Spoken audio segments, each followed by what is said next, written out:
कोणत्याही दाव्याचा निकाल लागला, की त्या निकालाच्या अंमलबजावणीकरता आपण जो अर्ज दाखल करतो किंवा जे प्रकरण दाखल करतो, त्याला म्हणतात दरखास्त किंवा एक्झिक्युशन प्रोसिडिंग. आता दावा, त्याचा निकाल, त्या निकालाच्या अंमलबजावणीकरता दाखल करण्यात आलेलं दरखास्त आणि अपील या सगळ्याचा आपल्याला एकत्रितपणे विचार करणं गरजेचं आहे. समजा तुम्ही वादी आहात आणि तुमच्या बाजूने निकाल लागलेला आहे, तर तुम्हाला त्या निकालाची अंमलबजावणी करून घेणं हे गरजेचं आहे, किंबहुना आवश्यक आहे. सर्वसाधारणतः निकालाविरोधात अपील करायची जी मुदत असते, ती मुदत संपली की आपल्याला दरखास्त दाखल करता येतं. समजा तुम्ही प्रतिवादी असाल आणि तुमच्या विरोधात एखादा निकाल गेलेला आहे, तर त्याची अंमलबजावणी थांबवणं हे प्रतिवादीकरता अनन्यसाधारण महत्वाचं आहे.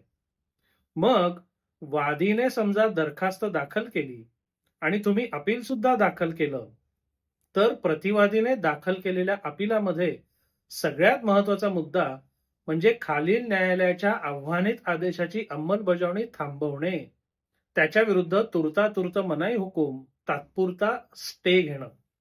जर प्रतिवादीला त्या निकालाच्या अंमलबजावणीवर मनाई हुकूम किंवा स्टे मिळाला नाही, तर केवळ अपील दाखल केलंय म्हणून दरखास्तीची अंमलबजावणी थांबत नाही. सर्वसाधारणतः अपील दाखल करून त्याच्यात स्टे मिळाला तरच खालच्या न्यायालयाच्या निकालाची अंमलबजावणी थांबते.